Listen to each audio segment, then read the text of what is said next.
हिरे माझा मितवा मालिकेचा आजचा भाग खूपच जास्त इंटरेस्टिंग आहे, त्यामुळे शेवटपर्यंत नक्कीच बघा. सगळ्यात आधी आपण पाहतो अंजली आणि राकेश हे ईश्वरीला भेटायला हॉस्पिटलमध्ये गेलेले असतात. तर अर्णव हा ईश्वरीसोबतच हॉस्पिटलमध्ये असतो. हॉस्पिटलमध्ये ईश्वरीला गोळ्या वगैरे द्यायचं काम अर्णवचं सुरू असतं. अर्णव अगदीच ईश्वरीची खूप मनापासून काळजी घेत असतो. तेवढ्यातच अंजली तिथे जाऊन पोहोचते. अंजली जेव्हा ईश्वरीला या सगळ्या परिस्थितीत पाहते तेव्हा तिला एकदमच वाईट वाटतं. तर इकडे ईश्वरी आणि अर्णवची सुद्धा नजर जाते तर समोर अंजली आलेली दिसते. अंजलीला बघून ईश्वरी खूपच जास्त खुश होते आणि ताई तुम्ही आलात. आणि त्याच वेळेला ईश्वरीला खूप जास्त आनंद होतो, कारण अंजली जी इतके दिवस रागवली होती ती चक्क आपल्याला आज हॉस्पिटलमध्ये बघायला आली आहे हे बघूनच ना ती खूपच जास्त खुश होते. आणि त्यानंतर ती आता एकटक ईश्वरीकडे पाहत असते. तर मात्र इकडे मुद्दामून राकेश म्हणत असतो की आम्हाला राग आहे, पण तो राग कुठे कसा काढायचा ना हे आम्हाला कळतं, आम्ही इतकेही नाही आहोत वाईट माणूस, असंही राकेश मुद्दामूनच बोलत असतो. तर ईश्वरी ही शांत असते. तर ईश्वरी जी आहे ती मात्र आता म्हणत असते की ताई तुम्ही आलात ना, बरं वाटलं. तर अंजली म्हणत असते की हे सगळं काही कसं काय झालं ते तरी सांग मला. मग ईश्वरी तिथे असलेल्या एका टेबलावर अंजलीला बसायला सांगते आणि ईश्वरी आता अर्णवकडे बघत असते. तर राकेशला कॉल आलेला असतो म्हणून राकेश आता बाहेर जातो. राकेश फोनवर बोलण्यासाठी म्हणून जातो ना, तेवढ्यातच इकडे आता अंजली ही ईश्वरीची पूर्णपणे चौकशी करत असते. कसं झालं काय झालं याबद्दल ईश्वरीबद्दल आता अंजलीला खूप जास्त वाईट वाटत असतं. इकडे राकेश हा रियाशी फोनवर बोलायला बाहेर आलेला असतो. रिया आता राकेशवर भडकलेली असते. रिया राकेशला म्हणत असते की तू बहुतेक आहे ना मला फसवतोयस, माझ्यासोबत चीट करतोयस, मला सोडून तू दुसरीकडे कोणत्या तरी बाईसोबत जातोस वाटतं, कारण आहे ना तुला अशा मुली फिरवायची सवय झालेली आहे, कारण माझ्याकडनं पैसे घेतोस, माझ्यासोबत रात्रभर असतोस आणि नंतर निघून जातोस. तुला ना माझी काही पडलेलीच नाही आहे, माझ्या हाताला एवढं लागलं आहे, पण तुला माझ्याबद्दल काही वाटतं आहे का? काहीच नाही. आणि त्याचबरोबर इकडे लगेच राकेश म्हणत असतो की अगं तू असं कसं म्हणू शकतेस, मला तुझ्याबद्दल वाटतं गं, पण मी तरी काय करू, मी अंजली ताईसोबत आहे, अंजली ताईची अवस्था खूप जास्त नाजूक आहे, तिला हॉस्पिटलमध्ये आणलं आहे, आताही मी हॉस्पिटलमध्येच आहे, कालपासून मी इथेच आहे, तुला काय सांगू, तुला विश्वास बसत नसेल ना तर मी तुला व्हिडिओ कॉलवर सांगतो, बघ तुला व्हिडिओ कॉल करू का मी, असंही राकेश म्हणत असतो. वल्लरी इथेही राकेशच्याच मागे असते आणि राकेशचं बोलणं ऐकत असते. तिला राकेशवर संशय येत असतो. इकडे आता राकेशने त्या रियाला व्हिडिओ कॉल केलेला असतो. तर रिया जी आहे ती राकेशला म्हणत असते की दाखव तू कुठे आहे. तर राकेश आता दाखवू लागतो आणि राकेश आता मोबाईलचा कॅमेरा ऑन करून मी हॉस्पिटलमध्ये आहे, तो खरं तर ईश्वरीला बघायला आलाय, पण इकडे तर सांगतोय की तो अंजलीला हॉस्पिटलमध्ये घेऊन आलाय, हे सगळं सांगून ना मुद्दामूनच ना रियाचं मन वळवायचा प्रयत्न करत असतो. तर रिया बोलत असते की ठीक आहे, आज माझ्यासाठी वेळ द्यावा लागणार आहे, कारण मला धड खाताही येत नाही आहे, मग तू मला भरवायला यायचं आहे, ते येऊन भेट, मी नाव वगैरे सगळं सांगते, त्याच हॉटेलला तुला यावं लागणार आहे, असंही आता सांगितलं जातं. जेव्हा या सगळ्या गोष्टी तिने सांगितल्या जातात ना तेव्हा राकेश म्हणतो की बरं ठीक आहे, कारण राकेशला तिने ब्लॅकमेल केलेलं असतं, जर तू तसा आला नाहीस तर मी येईन तुझ्या इथे, मग बघ काय करायचं ते ठरव, तुझ्या घरी मी यायचं आहे का तू माझ्याकडे येणार आहेस. मग तो नाईलाजास्तव म्हणतो की मी येतो तुझ्याकडे, कारण त्याच्याकडे दुसरा पर्याय जो उरलेला नसतो. तर वल्लरी हे सगळं बघत असते. वल्लरी विचार करते की जावई बापूंचं नक्कीच काहीतरी गडबड गोंधळ सुरू आहे, मग आता जावई बापूंकडे तर आपल्याला जायलाच हवं. मग दुसरीकडे मात्र आता पाहायला मिळतं इकडे अंजली ईश्वरीला म्हणत असते की तुझी काळजी घे, स्वतःकडे जरा लक्ष दे, असं काहीसं ती आता म्हणू लागते. अंजली आली आहे हे ईश्वरीला आवडतं. ईश्वरी म्हणते की तुम्ही स्वतःहून इथे आलात आणि तुम्ही माझी विचारपूस केलीस ना, हेच माझ्यासाठी खूप आहे. मग आता तू असा वेगळा अर्थ काढू नकोस, असंही अंजली ईश्वरीला सांगत असते. ईश्वरी म्हणत असते की तुम्ही एका नात्याने आलेला आहात, कर्तव्य म्हणून नाही. हेही मला कळतंय तुमच्या वागण्यातनं, असंही ईश्वरी बोलते. त्यावर अंजली गप्प बसते. तेवढ्यातच राकेश तिथे येतो आणि राकेश तिथे आल्यानंतर आता म्हणू लागतो की हे बघ अंजली, झालं असेल तर निघूया का, मला जायचं पण आहे. असं बोलूनच तो अंजलीला तिकडनं घेऊन जात असतो. आणि त्याच वेळेला जेव्हा अंजलीला तो घेऊन जातो ना, तेव्हा मात्र आता इकडे अर्णव राकेशकडे बघत असतो. कारण अर्णवला असं वाटत होतं की आता कुठे ताई आलेली आहे तर थोडा वेळ ताईनं थांबायला हवं. पण या राकेशला जायचं असतं, यासाठी राकेशची घाई सुरू असते. राकेश आता म्हणत असतो की चल आपण निघूया आणि ईश्वरीजी काही लागलं तर सांगा, आम्ही आहोतच तुमच्या मदतीला, काळजी करू नका, असंही आता सांगितलेलं असतं. जेव्हा या सगळ्या गोष्टी सांगितल्या जातात तेव्हा मात्र आता इकडे जी अंजली असते ती आता ईश्वरीचा निरोप घेऊन तिकडनं जायला निघते. ती अर्णवसोबत एकही शब्दाने काहीच बोलत नाही. अर्णवसोबत ती बिलकुलही बोलत नसते. म्हणूनच आता अर्णवही थोडा नाराज असतो. तोही विचार करतो की तर माझ्याशी बोलतच नाही आहे, पण तरीसुद्धा ईश्वरी ही आता अर्णवला शांत करत असते. अर्णवला म्हणत असते डोळ्यानेच इशारा करत. तर दुसरीकडे आता पाहायला मिळत असतं की अंजली हॉस्पिटलमधून बाहेर येते. त्याच वेळेला अंजली ही राकेशला म्हणत असते की मला ना खरंच खूप वाईट वाटलं. म्हणजे बघा ना कसं झालं आहे ते, ईश्वरीकडे बघवत नव्हतं, तिची दया येत होती. म्हणजे ह्या सगळ्या ह्याच्यामध्ये ना मला तिच्याशी कठोर वागणं जमत नव्हतं, पण काय करणार, कठोर वागायला लागलं, असंही आता ती म्हणत असते. जेव्हा या सगळ्या गोष्टी ती बोलत असते ना, तेव्हा मात्र राकेश म्हणतो की यासाठी तर मी तुला हॉस्पिटलमध्ये घेऊन येत नव्हतो, असंही तो तिला म्हणतो. तो उगाचे ना खोटं कारण सांगतो की त्याला एक केस आहे, त्याला केस वगैरे कोणतीच नसते, पण त्याला ना बाहेर जायचं असतं. मग तो आता म्हणतो की मला इमर्जन्सीमध्ये जावं लागणार आहे, तर चालणार आहे का, तू करशील का मॅनेज हे सगळं काही. हो करेन ना, जाईन मी घरी. तसंही आता मला एकटीला या सगळ्याची सवय झालेली आहे, असंही आता सांगितलं जातं. मग अंजलीला राकेश एका ऑटोमध्ये बसवतो. तर अंजली एका ऑटोमध्ये बसून जायला निघते. तर राकेशला दुसरी ऑटो करून त्या हॉटेलमध्ये पोचायचं असतं, जिथे आता त्या रियाने बोलवलेलं असतं. रियाने बोलवले म्हटल्यावर तिलाही आता त्याला जावंच लागणार असतं. तर वल्लरी ही त्याच्याकडे बघत असते. वल्लरी आता जाणून बसून त्याचा पाठलाग करायचं ठरवते. वल्लरीला माहिती असतं की नक्कीच काहीतरी जावई बापूंचं काळबेर सुरू आहे, पण जावई बापूंवर लक्ष ठेवायचा म्हणूनच ती आलेली असते. आणि जेव्हा इकडे राकेशला एका मुलीच्या मिठीमध्ये ती बघते तेव्हा तिला धक्का बसतो. मग तेव्हाही ती विचार करते की आता हा मला धक्का ठीक आहेत, पण अगं वल्लरी मोबाईलमध्ये हा पुरावा जमा कर, काय नाही तर एवढी मोठी संधी आपल्या हातात पुन्हा येणार नाही, असं मनातल्या मनात ती म्हणते. आणि लगेच मोबाईलचा कॅमेरा ऑन करते.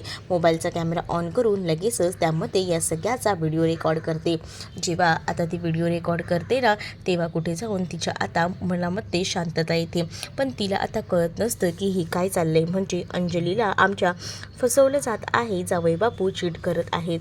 पण या सगळ्याचा या वल्लरीला काय फरक पडतोय. वल्लरीने फक्त आता ब्लॅकमेल करण्यासाठीच मोबाईलमध्ये व्हिडिओ बनवलेला असतो, जेणेकरून राकेश कधी आपल्यावर उलटा फिरला, आपल्याकडे सतत पैसे मागत राहिला, तर आपणही त्याला ब्लॅकमेल करू शकतो हा व्हिडिओ दाखवून, असंच आता तिला वाटत असतं. आणि म्हणूनच तिने आता तो व्हिडिओ मोबाईलमध्ये शूट केलेला असतो. आता राकेश आणि ते दोघंही जण बोलत असतातच. आणि त्यानंतर आता रिया आणि राकेश त्या हॉटेलमध्ये जायचं ठरवतात.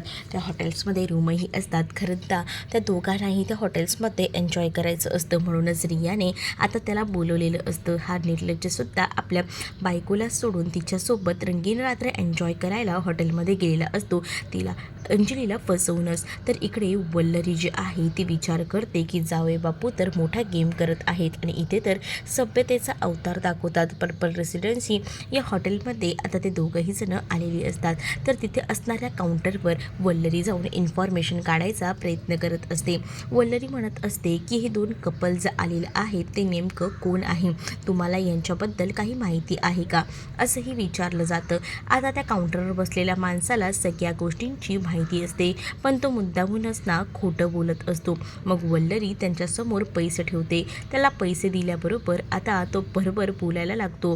तो आता बोलायला सुरुवात करतो. त्याच वेळेला तो आता म्हणत असतो, तुम्ही जिच्याबद्दल माहिती काढताय ना ती साधीसुधी मुलगी नाही आहे, मोठ्या घरातली ती मुलगी आहे. आणि मग मुलगा तो माणूस कोण आहे तिच्यासोबत येतो, तो तिचा नवरा आहे का, असंही विचारलं जातं. त्यावर तो पुन्हा तिच्याकडे बघतो तर पुन्हा एकदा वल्लरी पैसे देते. वल्लरीने पैसे दिल्याबरोबर तो माणूस बोलत असतो की तो माणूस नवरा आहे की नाही हे माहीत नाही, पण तो तिच्याबरोबर रोजच येत असतो, असंही आता कळलेलं असतं. म्हणजे आजचाच दिवस नाही तर जावई बापू रोजच या मुलीसोबत हॉटेलमध्ये येतात, ही गोष्ट आता वल्लरीला कळलेली असते. मग वल्लरी आता शांत न राहता मस्तपैकी आता या राकेशला ब्लॅकमेल करण्याची आपल्याला संधी मिळाली यासाठी ती खूप जास्त खुश असते. दुसरीकडे आता पाहायला मिळत असतं की अर्णव आणि त्याचसोबत ईश्वरी हे दोघंही जण हॉस्पिटलच्या बाहेर निघतात. सिटी हॉस्पिटलच्या बाहेर निघाल्याबरोबर ईश्वरी म्हणत असते की आज होळी आहे आणि आज होळीच्या दिवशी आपण असं शांत कसं काय बसायचं नाही, आज आपल्याला खरेदी तर करायलाच हवी. आज माझ्या अंगात आहे ना असं एकदम असं संचारतं आहे ना की मला वाटतं की सगळी तयारी करायला हवी. मग आता तिला अर्णव म्हणत असतो की तुला आत्ता डिस्चार्ज मिळाला आहे, आत्ताशी तू हॉस्पिटलमधून बाहेर येतेस आणि तुझं काय सुरू आहे मला जरा सांगशील का. तुला डॉक्टरांनी आराम करायला सांगितलं आहे आणि तुझ्या अंगात अजूनही कमजोरी आहे आणि तू आता ह्या सगळ्या गोष्टींचा विचार का करतेस. डॉक्टरांनी आराम करायला सांगितलं आहे ना तर आराम करायचा. पण ईश्वरी म्हणत असते की डॉक्टरांचं म्हणणं काय ऐकताय, माझी बॉडी काय म्हणते ते बघा ना. माझी बॉडी मला सांगते की उलट आहे ना या सगळ्यामध्ये जास्त इंटरेस्ट दाखवला ना, त्याच्यात रमलं ना की बाकी दुसऱ्या गोष्टींना विसरायला होतात. म्हणूनच मला असं वाटतं की आपण ना मस्त होळीचा सण साजरा करूया. उद्या धुळवडही आहे, त्यामुळे मला हे सगळं काही एन्जॉय करायचं आहे. पण अर्णव तिला नाही म्हणत असतो. त्यावर ईश्वरी रागवून उभी असते. ती म्हणत असते की तुम्ही जर नाही बोलत असाल ना तर मी काही गाडीत बसणार नाही आहे. ईश्वरी आता लहान मुलांसारखा हट्ट करत असते. हे बघून अर्णव म्हणतो की मला डॉक्टर करंदीकरांना कॉल करावा लागेल. त्यावर ईश्वरी म्हणते की आता का. तर अर्णव तिला म्हणत असतो की डॉक्टर करंदीकरांना सांगतो ना मेंदू काही वाढत नाही आहे. त्याबरोबर ईश्वरी अर्णवकडे बघून बोलू लागते की बघितलं का, हे तुमचं असं असतं. म्हणजे मी तुमच्याशी नीट बोलायचा प्रयत्न करते पण तुम्ही माझ्यासोबत हे असं वागता. तुम्हाला ना खरंच ना आता काय बोलावं मला काहीच समजत नाही. तर दुसरीकडे आता अर्णव म्हणतो की ठीक आहे मी तुला व्यवस्थित शॉपिंग वगैरे करवतो चल. आणि त्याबरोबर आता ईश्वरी गाडीत जाऊन बसते. इकडे राकेश आणि त्याचसोबत रिया हे दोघंही जण हॉटेलमध्येच असतात. त्याच वेळेला रिया राकेशला म्हणत असते की मी तुला किती मिस करते माहिती, आलाच नाही आला असतंच तर बघितलंच असतं मी तुला. अगदी आता तुझ्यासोबतच तर थांबणार आहे. ती म्हणते की ठीक आहे थांबा तुम्ही माझ्यासोबतच, मी पटकन ना फ्रेश होऊन येते. असंही ती आता फ्रेश व्हायला जाणार तितक्यातच आता दार वाजतं. तर दार वाजलं आहे म्हणूनच आता दार उघडायला राकेश जातो. तर तिथे वल्लरी असते. वल्लरीला बघून राकेश तर आता एकदमच बिथरलेला असतो. त्याला कळत नसतं की काय करावं ते आणि त्यामुळेच ना तो आता वल्लरीकडे बघत असतो. वल्लरी म्हणत असते की जावई बापू तुमचं काय चाललंय, तुमचं काय चाललंय ते सांगा ना, माझं नंतर विचारा की मी इथे काय करते ते, पण तुमची काय गडबड चालली आहे ती सांगताय का. त्याबरोबर आता राकेशला असं वाटतं की जोपर्यंत रिया कपडे चेंज करायला गेली आहे तोपर्यंत आपण या वल्लरीला मिटवून टाकायला हवं. म्हणूनच तर तो वल्लरीशी बोलायला म्हणून बाहेर घेऊन येतो वल्लरीला म्हणत असतो की काय झालंय. त्यावर वल्लरी म्हणत असते की तुम्हाला काय वाटतंय, तुम्ही जे जे काही केलं आहे ते मला माहिती नाही आहे का. आणि मोबाईलमधला व्हिडिओ जो बनवलेला असतो तो मोबाईलमधला व्हिडिओ ती दाखवू लागते. जेव्हा तो व्हिडिओ इथे राकेश बघतो तेव्हा राकेशला काही फरक पडत नाही. राकेश म्हणत असतो की हा व्हिडिओ एवढा व्हिडिओ काढला आहे का, जरा झूम इफेक्टनी काढायचा ना, मला तरी सांगायचं होतं व्हिडिओ काढताना, मी तुम्हाला एकदम व्यवस्थित डीपमध्ये व्हिडिओ काढून दिला असताना. या काय गोष्टीत एवढूशच आहे हा व्हिडिओ कसा काढायचा ना मी तुम्हाला सांगतो मामी थांबा. असं आता इकडे राकेश जो आहे तो म्हणत असतो. राकेशने असं म्हटल्याबरोबर आता मात्र राकेश हा आपल्या मोबाईलमधला व्हिडिओ त्याने जो झूम इफेक्टने काढला आहे तो व्हिडिओ दाखवू लागतो. आणि जेव्हा तो व्हिडिओ तो दाखवतो ना, तेव्हा मात्र आता त्याच्यामध्ये उदयकांत आणि वल्लरी हे दोघंही जण बोलत असतात. उदयकांतलाच आता वल्लरीने ईश्वरीला मारायची सुपारी दिलेली असते आणि हे सगळंच त्या मोबाईलमध्ये रेकॉर्ड केलेलं असतं. हे सगळं बघूनच ना आता इकडे वल्लरीच्या पायाखालची जमीन सरकते. वल्लरीला असं वाटत असतं की चला फायनली आपल्याला जे हवं आहे ते होणार आहे. राकेशने पूर्ण डावच पलटी केलेला असतो वल्लरीचा.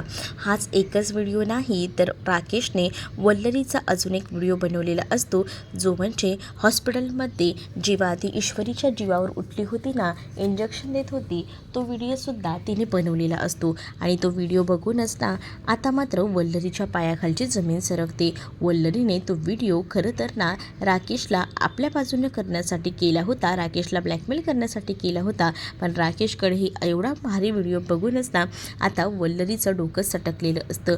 वल्लरीला आता राकेश म्हणत असतो की बघितलंत का, माझ्याकडे तर हा व्हिडिओ आहेच. मग आता वल्लरी त्याचा मोबाईल घेऊन फोडायचा प्रयत्न करत असते. त्यावर वल्लरीला तो म्हणतो की हा मोबाईल फोडाल, पण माझ्या 2 हार्ड डिस्कमध्ये हा व्हिडिओ सेव्ह आहे. मग त्यावर आता वल्लरीची दुखरी नस दाबली गेलेली असते हे तिला कळून चुकलेलं असतं. त्यामुळेच ना आता वल्लरी एकदमच शांत असते. वल्लरी म्हणत असते की बरं ठीक आहे, मी काय करायचं आहे तुमच्यासाठी सांगा. मग आता कसं एकदम लाईनीवर येऊन व्यवस्थित बोललात, मग आता काय करायचं आहे बोला ना जावई बापू, तसं करेन मी. मग आता तो तिला म्हणतो की मी जसं सांगेन ना तसंच वागायचं, कारण मला ही गरज असते आणि मला ही पैसे पुरवायचे. मग काय कराल ना, मला पैसे पुरवाल ना होईल. त्यावर ती म्हणते की बघा, आपल्या दोघांचाही शत्रू एकच आहे, शत्रूचा शत्रू मित्र असतो. मग आपण आपल्या दोघांमध्येच का भांडणं करायची. त्यापेक्षा मी तुम्हाला एक गोष्ट सांगू का, एकदम कन्फर्म, मला जे काही पैसे भेटतील ते आपण पार्टनरशिपमध्ये घेऊया, आपण दोघंही पार्टनरशिपमध्ये काम करूया, असंही आता वल्लरी ही राकेशला सांगत असते. राकेशला काय तेवढंच हवं असतं. राकेश म्हणतो की बरं ठीक आहे, चालेल ना, का नाही. मग आता आपण दोघंही जण एकमेकांसोबत पार्टनर म्हणून काम करायचं. पार्टनर झालेल्या वल्लरीने आता राकेशसमोर हात धरलेला असतो आणि राकेशसमोर जेव्हा ती हात धरते तेव्हा आता ती राकेशला म्हणत असते, आवडली का मग ही पार्टनरशिप. हो हो आवडली, पण तुम्ही जे समाजसेविकेचं काम करताय ना, ती समाजसेवा अशीच चालू ठेवा, असंही आता वल्लरी राकेशला एकदमच सपोर्ट करून सांगत असते. तर आता राकेश तिकडनं बोलतो आणि लगेच त्या रूममध्ये जायला निघतो. तर वल्लरी मात्र म्हणत असते मनातल्या मनात की इथे मलाच फसवायला निघालाय हा तर. मग दुसरीकडे आता अर्णव आणि ईश्वरी घराकडे पोचलेली असतात. अर्णव ईश्वरीला म्हणत असतो की हळू आरामात ये. ईश्वरीची अर्णव खूप जास्त काळजी घेत असतो आणि त्याच वेळेला ईश्वरीची जेव्हा अर्णव काळजी घेतो ना, तेव्हा मात्र आता तिथे होळी असते आणि त्याचसाठी काही मुलं जी आहेत ना ती तिथेच खेळत असतात. आणि खरं तर ना त्यांना होळीच्या रंगांसाठी पैसे हवे असतात, त्याचसाठी ती मुलं इथे आलेली असतात. तर जेव्हा ती मुले तिथे येतात ना, तेव्हा होळीच्या रंगांसाठी पैसे मागतात, तेव्हा बिचाऱ्या त्या मुलाचे आईबाबा नसतात, म्हणून त्याच्याकडे ना पैसे नसतात, म्हणूनच तो मागत असतो आणि त्याची आजीच त्याला सांभाळत असते. आणि मग त्या मुलाची गोष्ट ऐकूनच ना अर्णवला त्याच्या बालपणीचे दिवस आठवतात. अर्णवला तो म्हणत असतो की साहेब, मला ना माझी आजी सांभाळते, माझे आईबाबा तर मी लहान असतानाच गेलेत. गोष्ट जेव्हा आता कळते ना, तेव्हा अर्णवला वाईट वाटतं. अर्णव लगेच आपल्या खिशातनं पैसे काढतो आणि त्या मुलाला पैसे देतो, जेणेकरून तोही त्याच्या होळीचा सण हा दिमाखात साजरा करू शकेल. अर्णवने त्याला पैसे दिल्याबरोबर ईश्वरीलाही खूप छान वाटतं. तर आता ती मुलं ना तिकडनं होळीच्या शुभेच्छा देऊन जायला निघतात, कारण आता अर्णवला तो मुलगा जाताना म्हणतो की थँक्यू साहेब, पण अर्णव म्हणतो की मला साहेब वगैरे बोलू नकोस, मला दादा बोललास ना तरी चालेल. मग आता अर्णवला तो दादा असं म्हणतो. त्याबरोबर आता ईश्वरीलासुद्धा खूप छान वाटतं की आज होळीचा सण आहे आणि आज अर्णव सरांकडनं काहीतरी छान असं पुण्याचं काम झालं आहे. इकडे आता मुलं जी आहेत त्यांना आता छान असे पैसे मिळालेले असतात, त्यामुळे त्यांना आता हा होळीचा सण एकदमच छान उत्साहात साजरा करता येणार असतो. इकडे ईश्वरी ही खुश असते, नुकतीच हॉस्पिटलमधून आलेली असते आणि त्यामुळे आता ईश्वरीच्या चेहऱ्यावर सुद्धा हसू असतं. ईश्वरी आता पुढचं सगळं प्लॅनिंग करत असते, कारण ईश्वरीला नुसतं बसून थोडी चालणार आहे. ईश्वरीला काही ना काही करायचंच असतं आणि त्याचसाठी तिने डोक्यामध्ये बऱ्याच कल्पना ठेवलेल्या असतात. तर आता ती मुलं तिकडनं जातात ना, तेव्हा ईश्वरी म्हणत असते की कसं असतं ना, मुलांचं म्हणजे लहानपण केवढं असतं आणि ते एन्जॉयसुद्धा करावंसं वाटतं. आणि त्यानंतर ती मुलं पुन्हा एकदा होळीच्या शुभेच्छा द्यायला म्हणून मागे येतात आणि ते म्हणत असतात की हे काय, आम्ही तर तुम्हाला रंगच लावले नाही. मग आता ईश्वरी त्या मुलांना म्हणत असते की नको, दादाला रंग लावलेला आवडत नाही. मग आता अर्णव म्हणतो की नाही चालेल ना, मला रंग लावलेला लाव, बिनधास्त लाव, असं बोलून आता तो त्याला रंग लावायला सांगतो. मग जेव्हा तो त्याच्या गालाला रंग लावून देतो ना, तेव्हा मात्र आता अर्णव तो म्हणतो की थोडासाच रंग लावा. मग अर्णवच्या सांगण्यावर ना तो मुलगा ना एकदम थोडासा गुलाबी रंग अर्णवच्या गालाला लावतो. आणि त्याच वेळेला अर्णवच्या गालाला रंग लावून झाल्यानंतर आता ईश्वरीच्या गालाला सुद्धा रंग लावायचा ती लोक प्रयत्न करत असतात. पण ईश्वरी म्हणते की तुम्ही लोक माझ्या गालाला रंग नाही लावणार का, फक्त दादालाच लावणार आहात का. त्यावर तिथे असणारी मुलगी म्हणते की माझी आत्या असं म्हणते की ज्यांचं लग्न झालेलं असतं ना, त्यांच्या नवऱ्यानेच बायकांना रंग लावायचा असतो, म्हणजे ना मग त्यांचं प्रेम दिसून येतं. पहिला रंग हा नवऱ्यानेच लावायचा असतो, असं देखील आता ती म्हणत असते. मग आता ईश्वरी अर्णवकडे वाट बघत असते की अर्णव कधी तिला रंग लावतो याची. मग अर्णव आता हळूच ना ईश्वरीच्या गालाला सुद्धा रंग लावतो. ईश्वरीच्या दोन्ही गालाला गुलाबी रंग लावल्यामुळे ईश्वरी खूपच जास्त खुश असते आणि ईश्वरी अर्णवकडे बघतच बसते. अर्णव म्हणतो की तुम्ही मुलं आलात ना, म्हणून आमचा हा मस्त होळीचा सण दिमागात साजरा झाला, आम्हाला आवडलं. आणि त्याच वेळेला ईश्वरी थोडीशी लाजत असते आणि ईश्वरी जेव्हा लाजते ना, तेव्हा मात्र आता अर्णवकडे एकटक बघत असते.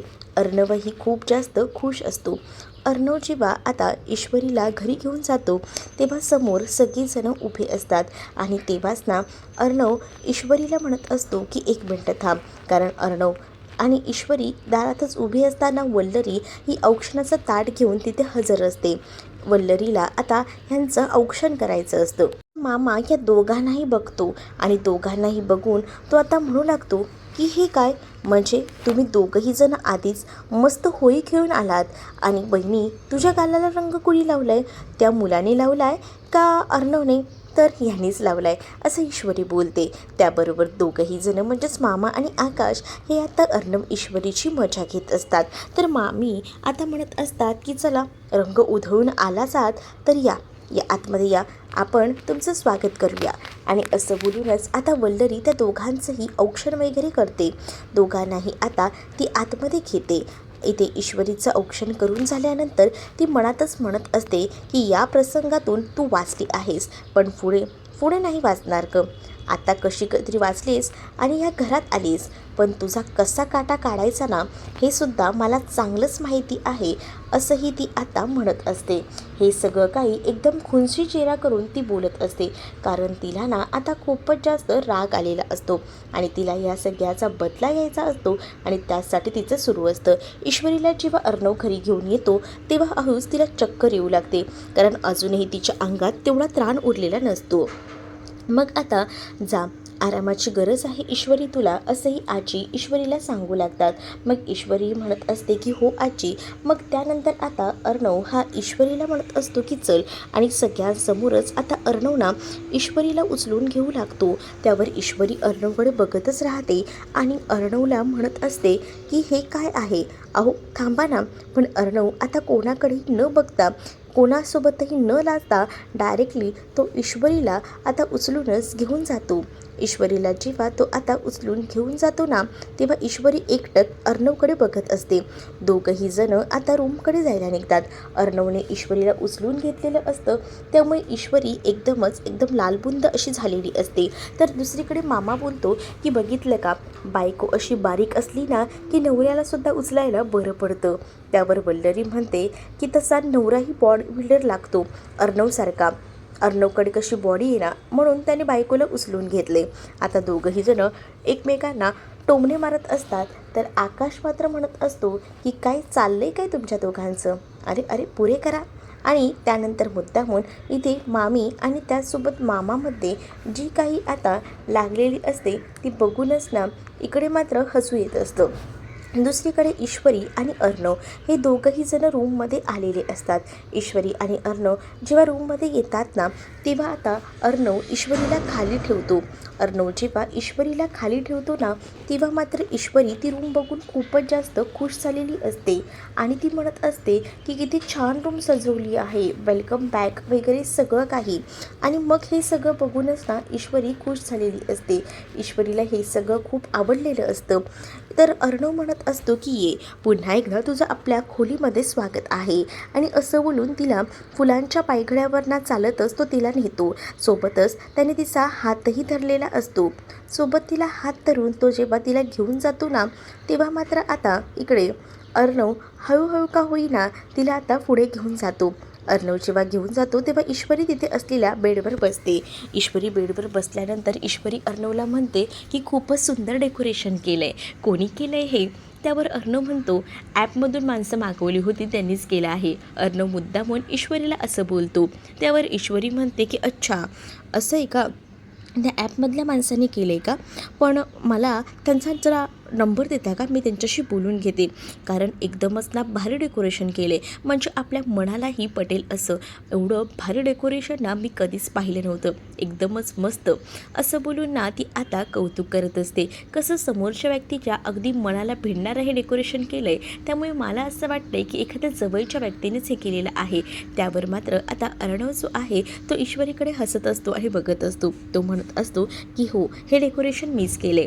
मग ईश्वरी म्हणते मग सरळ सांगायचं ना तुम्हीच केले, ते तुम्ही केलं आहे ना हे सरळ दिसतंय मला, पण मला आवडलं आहे हा तुमचं सरप्राईज. तर आता अर्णव ते सगळं सोड, मला सांग त्या गोष्टी, तू कुठे गेली होतीस त्या दिवशी, तुला कोणाचा फोन आला होता?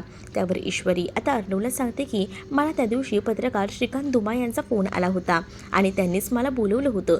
त्यावर अर्णव आता ईश्वरीला म्हणतो की तुझं कळतंय का तुला, म्हणजे त्यांनी फोन केला होता याचा अर्थ त्यांनीच सगळी फिल्डिंग लावलेली होती आणि त्यांनीच तुझ्यावर हल्ला करून आणला. ही गोष्ट विसरतेस कशी तू?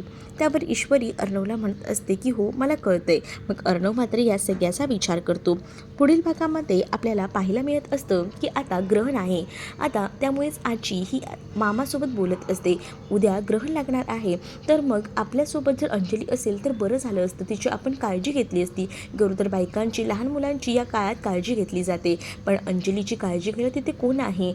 जावई बापूसुद्धा घरात जास्त नसतात, मग अंजलीचं काय करायचं असा प्रश्न आजीला पडलेला असतो आणि ती मामाला बोलत असते. हे नेमकं इथे अर्णव ऐकतो आणि अर्णव जाऊन ईश्वरीला सांगतो. मग ईश्वरी अर्णवला म्हणते की ठीक आहे ना, एवढंच ना, मग आपण एक काम करूया, आपण इकडे बोलवून घेऊया अंजलीताईंना, माझ्या डोक्यामध्ये एक भारी अशी आयडिया आहे. मग अर्णवला ईश्वरी आयडिया सांगू लागते. तर तुम्हाला हा भाग कसा वाटलाय हे कमेंटमध्ये मला नक्कीच सांगा आणि अशाच नवनवीन भागांसाठी आपल्या चॅनलला सुद्धा सबस्क्राईब करायला विसरू नका. चला तर मग भेटूया पुढच्या भागामध्ये. तोपर्यंत टाटा बाय.